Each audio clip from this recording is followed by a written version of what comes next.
Greetings to one and all present here. The National Service Scheme NSS IIT Roorkee is the student chapter of NSS, a public service program run by the Government of India. We are a team with over 1,000 active and dedicated members having a common goal, striving for the betterment of our motherland by indulging ourselves fully in its service, abiding by our motto, not for me but for the nation.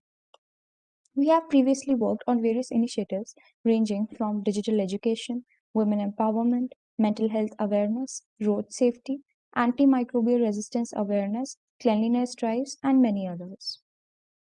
Today, we are here to witness a live session by Ms. Preeti Kataria on the theme of building a diverse and inclusive mindset at workplace under our series of events Beyond Differences, which aims to inspire youth to end social isolation with the overall objective of leaving no one behind.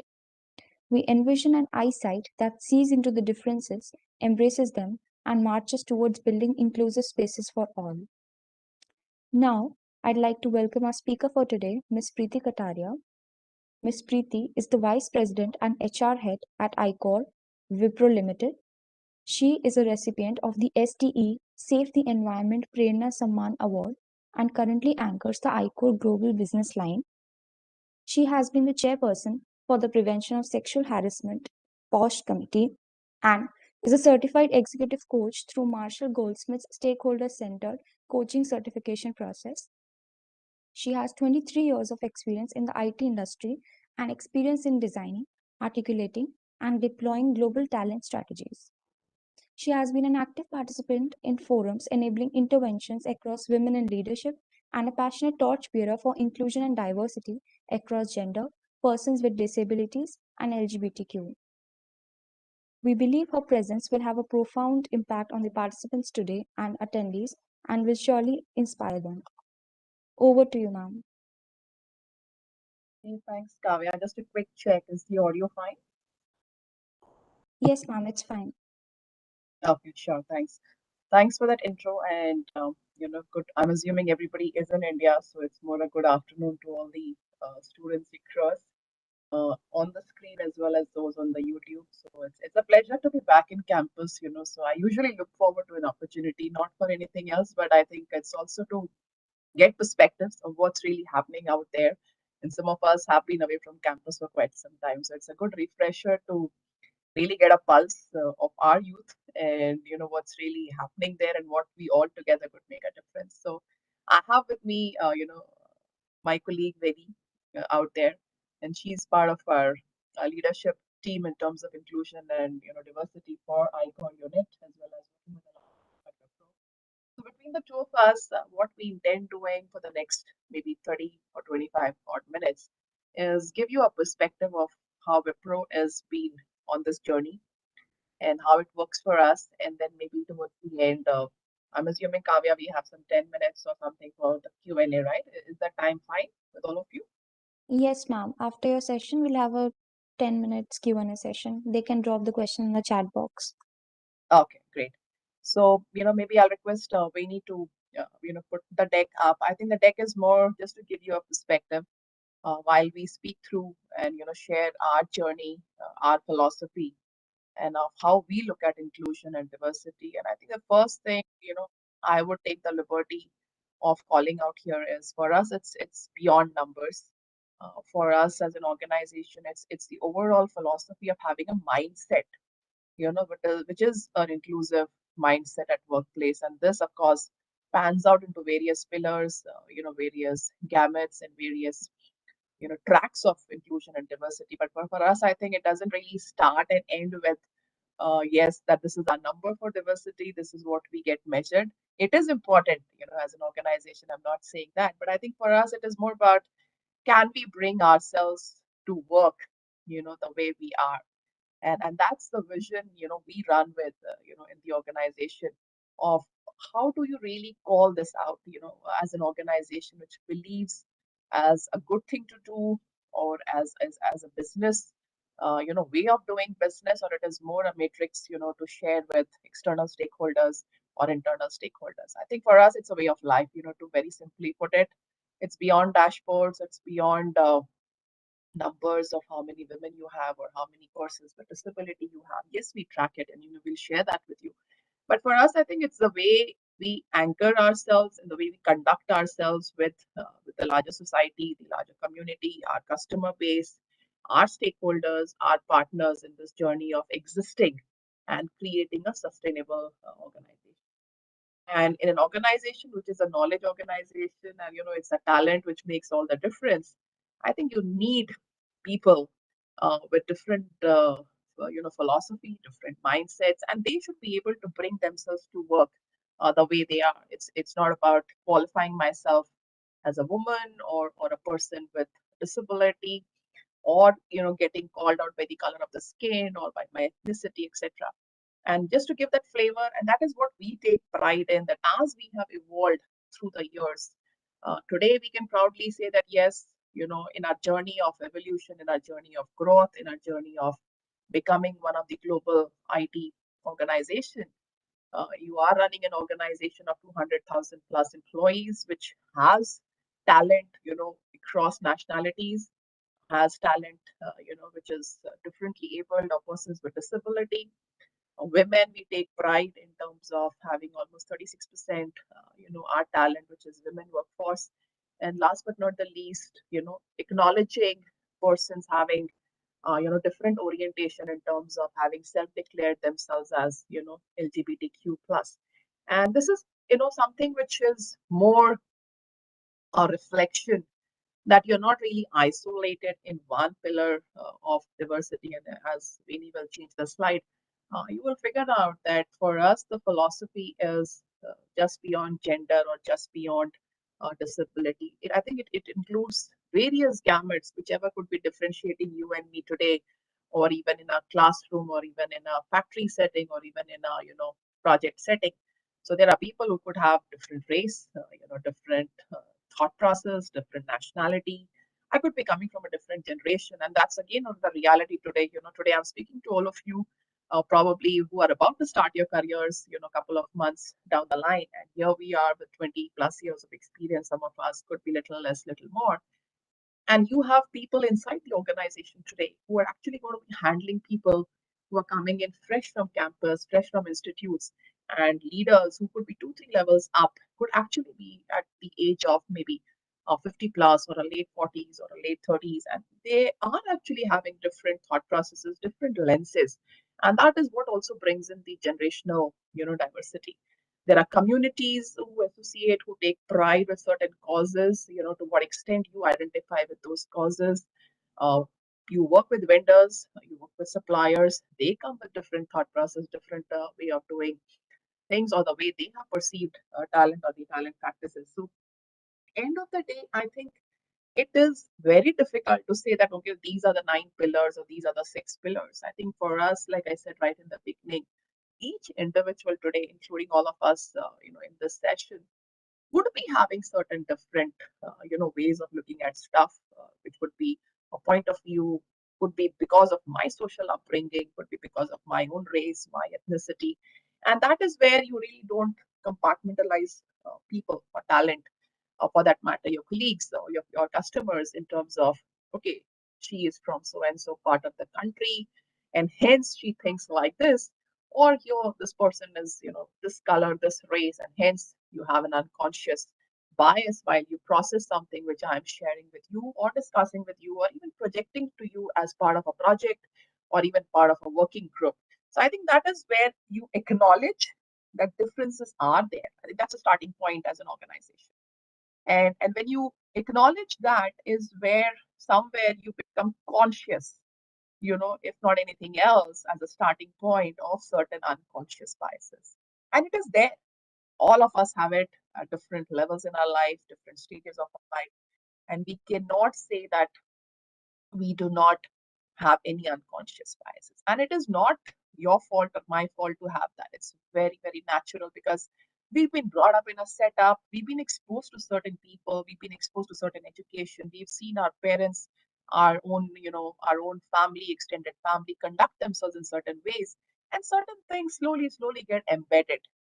So when you come across a similar, situation, of a person exhibiting certain things in terms of behavior or conduct, our natural inclination is to go into that autopilot mode and process that person with certain taglines or certain qualifiers, certain adjectives, and which is where I think the first point comes in of breaking that acceptance of that individual in totality, of the competence that individual brings, the capability the person has, because we already start coloring it with because the person has tattoos, person may not be serious, person is wearing certain colors of clothes, probably is casual, and this is very deep rooted. And first step, if you ask me, starting with me or starting with our leaders in the organization, or even in your own settings, in your own friends, in your own project groups, in your own departments, what is important is we need to really pause.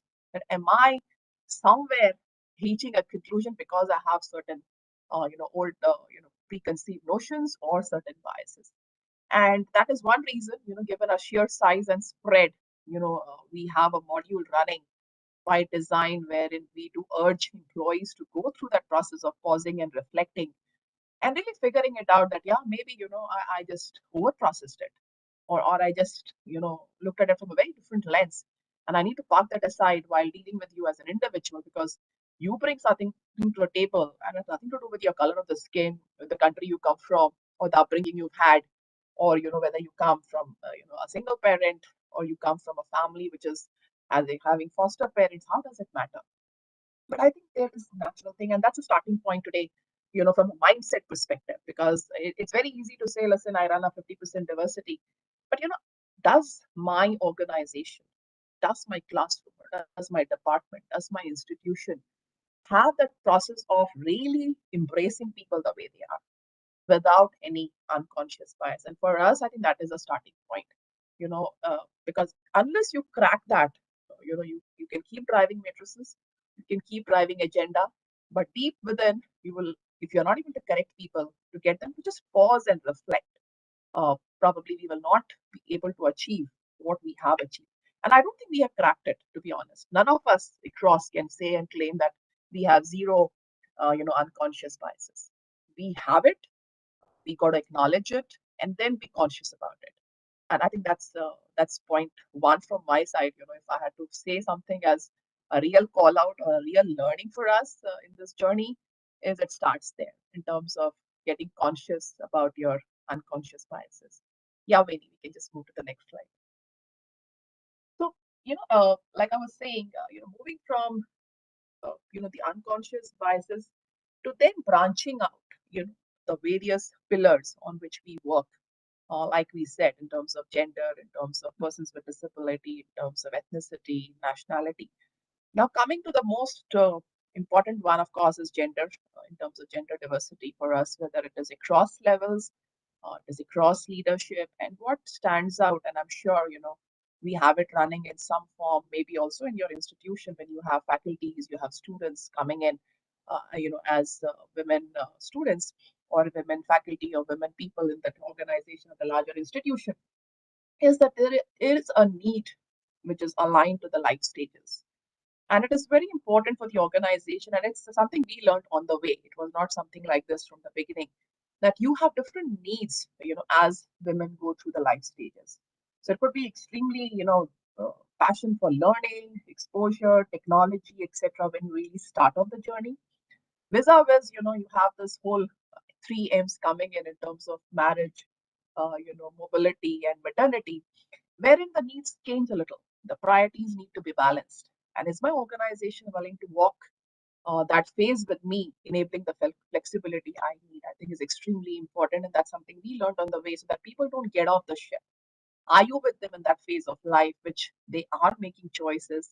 Some of them could be, moving cities, some of them, and of course, currently we don't have that issue of moving cities, but that's something that's happened in the past, in terms of, with your spouse, you move cities, you could be in a maternity stage, and of course, starts with marriage when again you make some, choices in your life. So that's one stage where you need to bring in a little bit of flexibility, because that's a stage typically 5 to 6 years of work ex, and you're making some choices in your life and wanting to still be there with your career. And once you cross this stage, is I think when you really need role models in the organization as to do we really have women, who are up there, who've crossed these stages, who got the coaching they needed, who got the mentoring they needed, and they made choices which came with certain discomfort, which had to have some changes, whether it was in terms of cities, roles, units, mobility. And today they're up there, they've made a career for themselves. And how do they become inspirational stories to really empower more women who are at maybe the stage one or the stage two in terms of their own career journey? And that's how we call it as, the Women of Wipro framework, which is very integrated.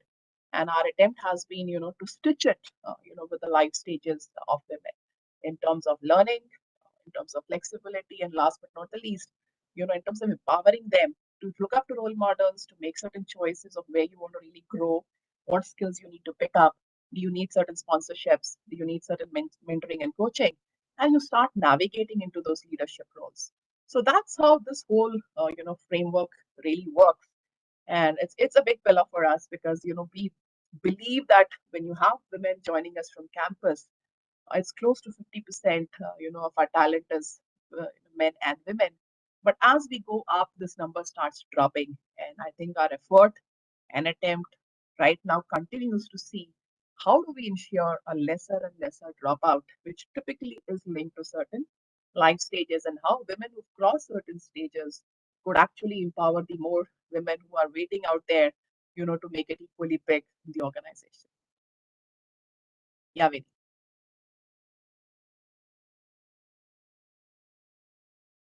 So this is something, like I said, I think we've covered some of it. It comes with enabling certain, interventions at your career stages, making you ready for leadership roles, whether it's in terms of women in leadership at a mid and a senior level.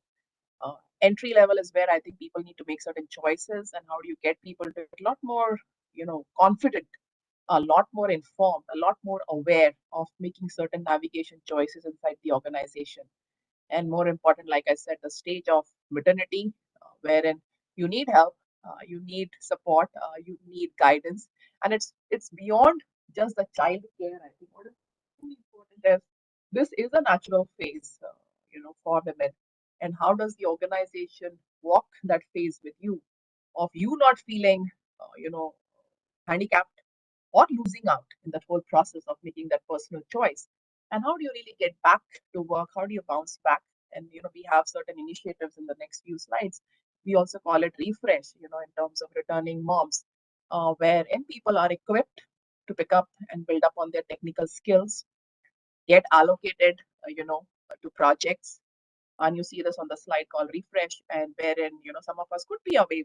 And these days, of course, unlike some of us who had 3.5 months of maternity leave, these days, yes, it is 6 months, and some of the women colleagues also extend it, by another 3 months or 9 months, depending on what is the kind of support system and how they want to come back to work. And I think towards that phase is when you want to update yourself, upgrade yourself, get more technical, depending on your area of work, pick up your skills.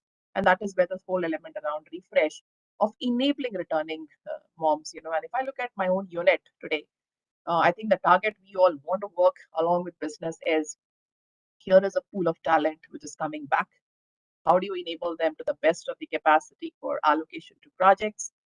And in the process, once they get allocated, how do you equip that you don't lose them for the next 12 to 18 months, and then they get really deep rooted into the system and become part of your regular talent pool? Similarly, I think you have new parents today who need help, across the two sexes in terms of guidance, in terms of sometimes you're single parent, sometimes you're working parent, sometimes you need think of sharing, notes of how you are coping with it, how did I cope with it. So there is this whole hub about bringing the parents together, and of course getting it some external expert insights for people to also leverage it. Last but not the least, we've made a small beginning. I wouldn't say we've done great out here. Is also about reaching out to our women talent pool and beyond the organization and the larger market, who took some breaks for certain reasons, and made some choices of getting away from the careers, and now at some juncture, want to come back. So, do you have a machinery in place? Do you have a system in place to get them back to work? And that's the other one which we call as begin again.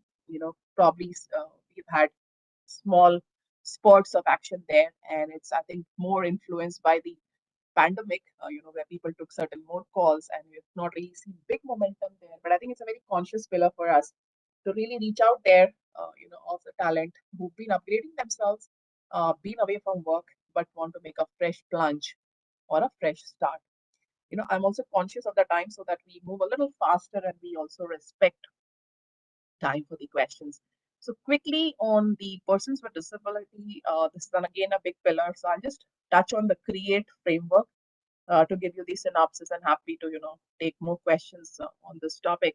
But it's all about how do we create the right environment for them, or the right enablement for them, or the right policies for them, or the right capability building for them, and enabling them in terms of feeling equally confident and equally included in the organization's journey. So it's not about getting singled out. It's not about getting that special sympathy or special care. I think they all want to be treated on merit. And I think it's on us as an organization to create that physical infrastructure, that systemic infrastructure, that accessibility for them, the reasonable accommodation should people need to travel, etc. And how do you engage with them? How do you hire them? Wherein it's not about singling them out basis the physical disability they have, but more about that, that's besides it, you are skilled, you have the capability, and here is an organization helping you to move in that ecosystem, groom you for the future roles, give you the similar opportunity as long as you have the technical competence to grab the project, navigate the system, take up higher roles, and move about. So, and that's how we call it as the create framework. Similarly, if we move to the next piece of inclusion, if you ask me, I think is also about the pride framework, or it is about the people with different sexual orientations, different preferences, wherein it's not been that it is very dated for us. It's been again a recent journey of almost now 3 to 4 years plus. And here, like I said, the framework we call is about pride. It's about acknowledging, it's about, removing those, again, a conscious effort to remove the unconscious biases here, involving leaders to get the acceptances and support. And we've had tall leaders coming out, making those declarations.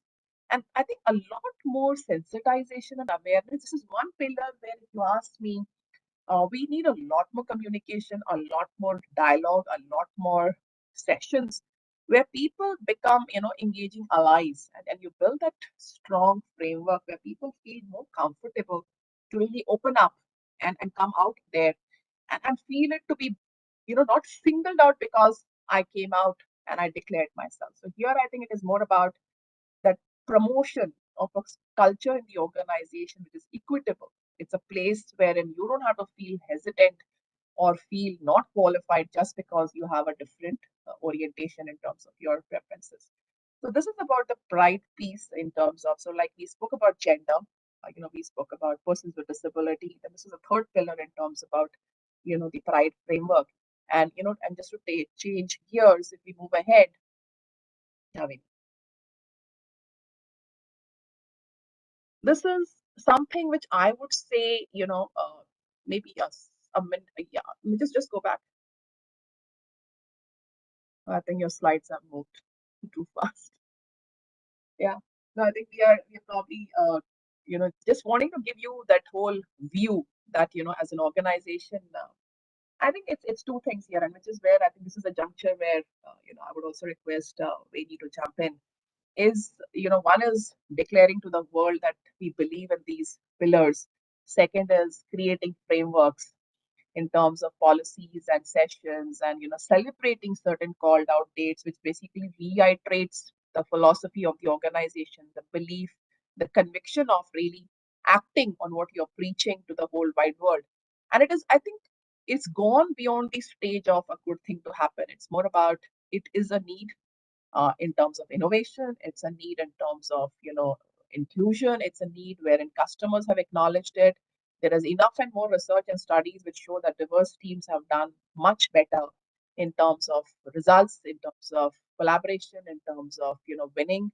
They're out there at the marketplace. So maybe the next two slides, I'll request Vaini just to give you a flavor of how it is about stressing on certain policies, and of course how we've been acknowledged. It's very good to keep telling everyone we do great, but how do you get that external acknowledgement, from the larger ecosystem which says here is an organization which is doing a great job. So maybe next 2 minutes over to you, Veni, to run through some of our policies which are not exhaustive out here, but just gives a flavor of our conviction on this thread.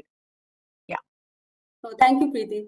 So Preeti has spoken about LGBTQ inclusion. She's spoken about gender diversity. She's spoken about PWD commitment, and she's spoken about unconscious biases. So these are all initiatives. These are the pillars. But you really, to make it sustainable, you need to have policies in an organization that is as large as Wipro. So if you really look at what we have on the screen out here, these are our various policies, and you'll be able to tie each one of them back to one or the other of the pillars that Preeti has covered in the past 20-25 odd minutes. So you will see that, there is a policy against unethical discrimination, the global inclusion and diversity policy. We have the reasonable accommodation policy. Preeti referred to this when she was speaking about our PWD pillars, wherein we are supporting and ensuring that our persons with disabilities are included in all our policies, that they're able to travel, that they're able to come to work, so that they feel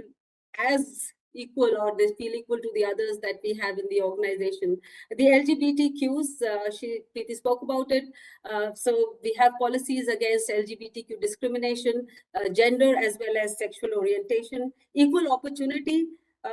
We are very, very particular about ensuring that we understand our unconscious biases, that we're trying to slowly kill the unconscious biases. So the equal opportunity policy, applies out there. Code of business conduct, it's a policy where any kind of discrimination, the organization has zero tolerance towards that. And then sexual harassment, of course, we have policies for prevention of sexual harassment. We have committees, and we ensure that there is enough and more done in this field. So these are all policies, like Preeti said, these are not all, there are many more. These are some of the key ones. And I would like to move to then some of the recognitions or some of the acknowledgements that we have got from the industry. Now, these recognitions are and acknowledgements are not numbers that Wipro as an organization chases. These are just a byproduct, or these are things that happen because we follow processes. We have a certain commitment towards inclusion and diversity. We've been named as the gold employer by the India Workplace Equity Index for LGBTQ inclusion. We've been declared as exemplar of inclusion. We have been declared as one of the 100 best companies for women in India. We've been included in the Bloomberg Gender Equality Index in 2021. We received a rating of 95, and I know I'm reading through it, but I feel proud about it. We have received a rating of 95 in the Corporate Equity Index 2021. We have got Diversity and Inclusion Excellence Awards in the field of, being best employer for persons with disabilities.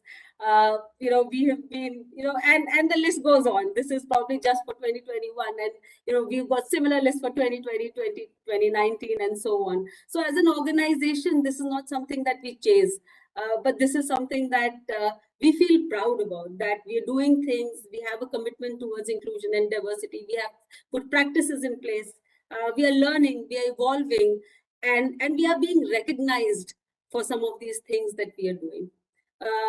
Preeti, I know there are many things that the audience will want to know more about you. Would you like to share what your journey has been as a woman leader? And I know you didn't start as one, but what has your journey been in the organization as a woman leader?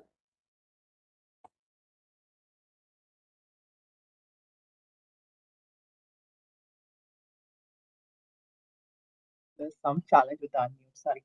Hey, thanks, Vinny. No, I think we are at 12:35. So, I get your question. I see some two questions in the chat.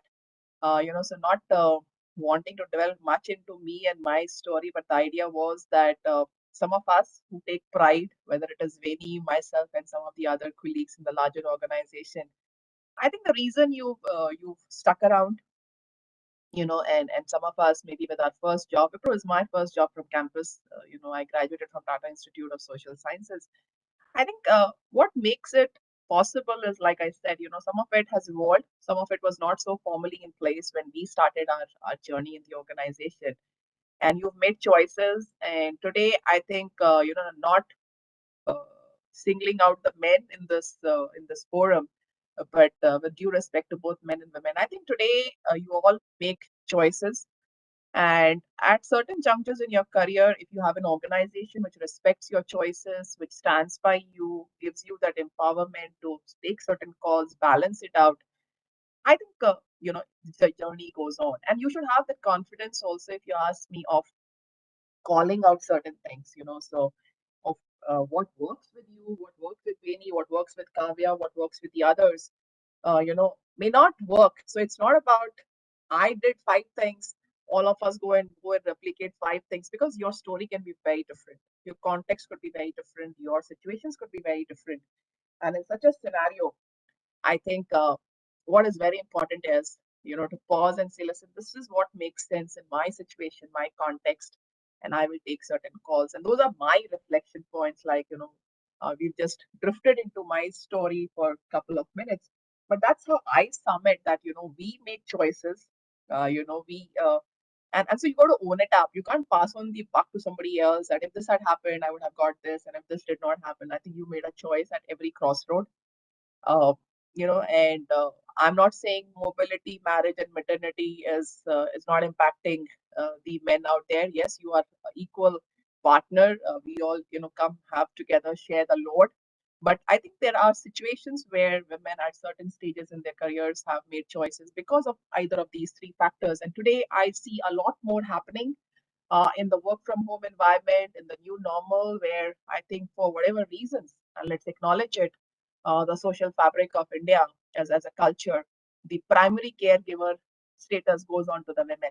So you are juggling while you're at home. You may feel more flexible. And some of you probably can see it at your own homes while you are studying from home in many situations of how things are really panning out at home.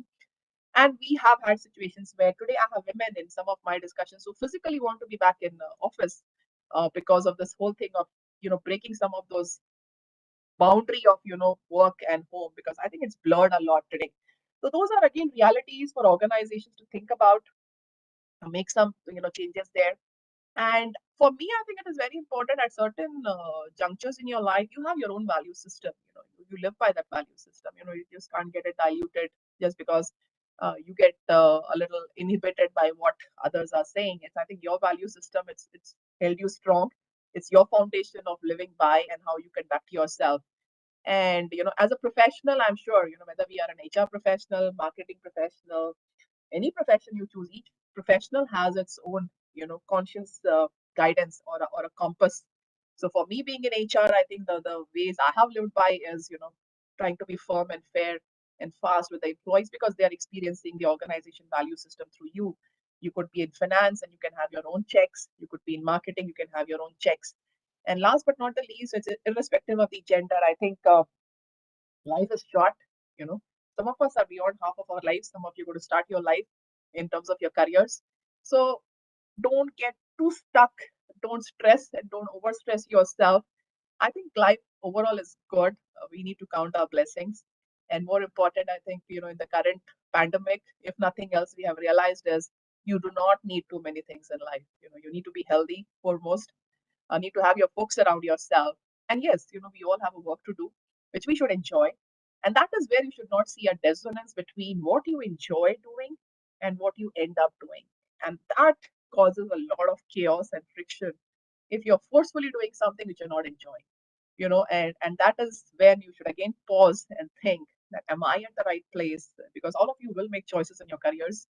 You're at that juncture of joining companies, or probably have worked and then taken a break to study and go back to work.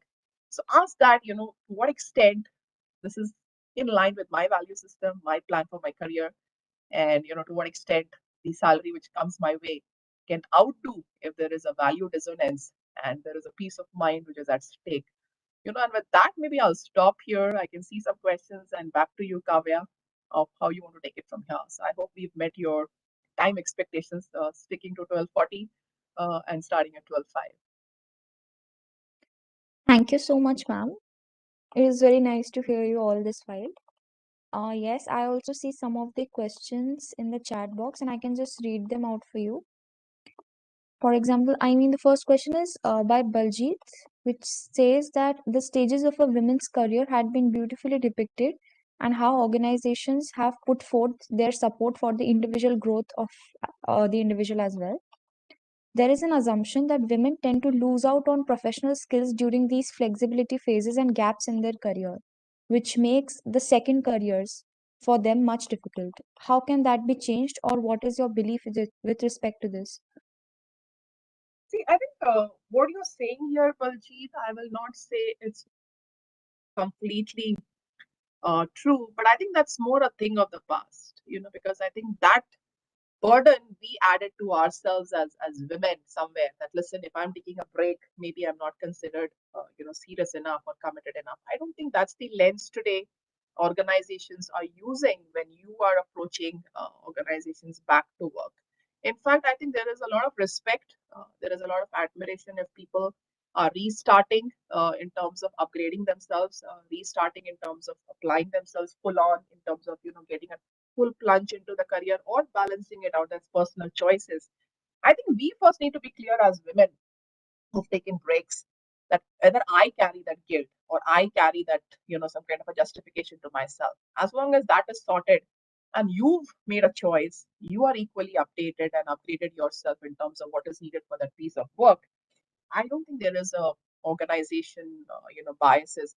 I'm not saying that you may not have certain leaders who could have that lens while looking at those profiles, but more and more, trust me, there are enough and more filters in the organization to be a lot more inclusive at current way of working. Because I think somewhere that whole thing about being stuck to a city, a whole thing about coming to work physically in the workplace, these are big enablers for organization to also get a lot more inclusive and not lose out the talent which they would have lost out in the process maybe in the last few years. So I think there is higher receptivity, there is higher acknowledgement, and there is a higher acceptance.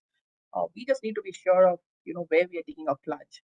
And the only word of caution I'll give, in case there are women, who are watching this or who are seeing this and who have probably had breaks in their career, is don't carry that burden. It's not worth it. One.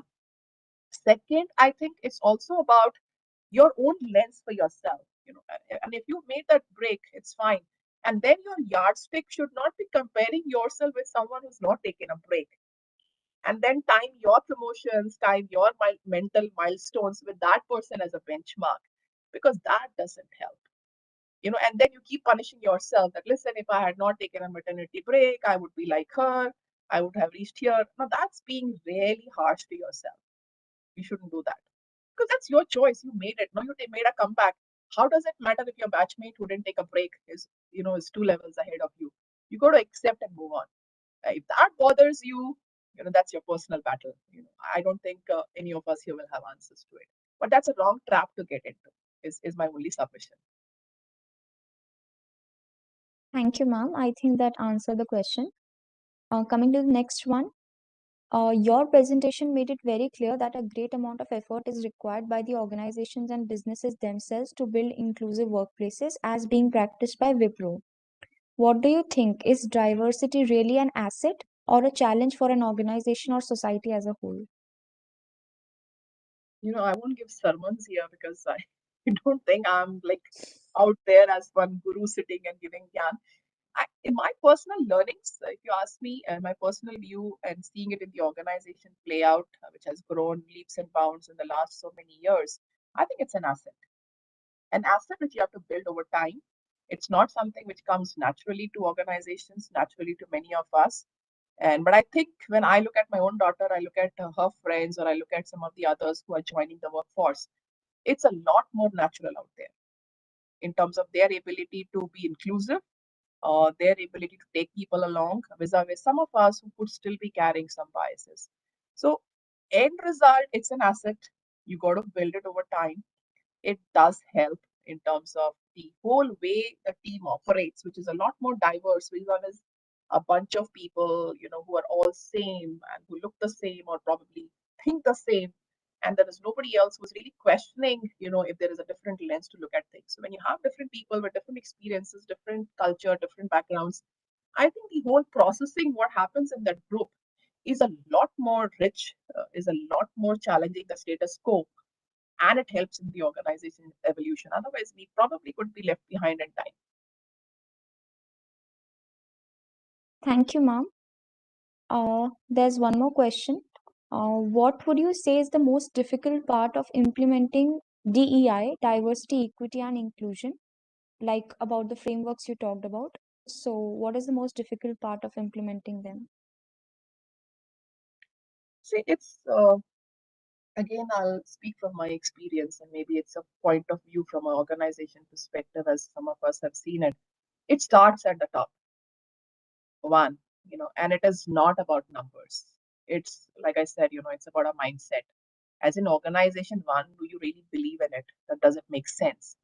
Once that stage is crossed, is more the execution of creating the framework, executing the framework, having a rigor around the framework, believing in it, calling it out when people unconsciously end up doing stuff. I have personally corrected a lot of senior people in interviews, when they have asked questions which they typically would not ask a man, but they have asked a woman, and somebody needs to be out there and call it out.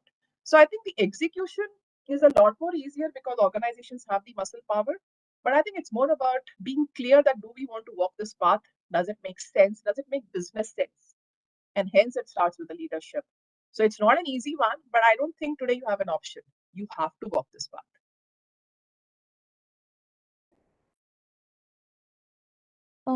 Thank you, ma'am. I'll just check if there are more questions. There's one from Yes, ma'am, there's one more. Yeah. So, this is from Arindam, who's pursuing his master's in biotech. Most of the population of India resides in villages and tier 3 cities and small towns, but lack of clarity during their college studies. Most of the cases, they do not get to know about the private sector organizations' jobs. What would be the way to make them conscious to come into the corporate stream, or I think make the corporate system inclusive for them also? I think that is what it meant. I think Arindam is a very valid question, and trust me, because employees are not coming to office, organizations are reaching out to the tier 2 cities now. You don't have an option, because that's where the talent is. That's where the whole action is happening. That's where there's more stability. So I think it's organizations are actually now having it in their delivery strategy, in their business strategy to actually get into tier 2 and tier 3 cities. So I'm not, it's a very relevant question, and it's a relevant catchment area, if I could use that word, from a talent attraction and retention perspective, because I think a lot more stability in tier 2 cities. We've learned it, so whether it was Pune, Bombay for us in the beginning, today it is a Bhubaneswar, Coimbatore, and Kochi and Mysore for us in terms of growing and catching the talent which is there, which is equally committed, equally hungry, and equally capable. So it is starting to happen. It will happen more, and I think today the whole pandemic is also an eye opener for the organizations that it is location agnostic. I can't get stuck that I need all my reportees sitting in front of me. If somebody is capable, shouldn't matter where the person sits, So that mindset is also changing a lot, from being an input focused organization to an outcome driven organization. And as long as work is happening, I personally, have not met my team for almost a year plus. I took up a new role. Some of them are first time reporting into me. I have not met, including Veni. I have not met. I'm seeing her, continue to see her on the screen, and it's tough. But I think when your mindset is a lot more broad, that listen, work is happening. How does it matter if I sit in Bombay and she sits in Gurgaon? Doesn't matter. So and this is starting to happen now. The second question in terms of awareness, I think given the technology today, I would also urge students also to be a lot more wired.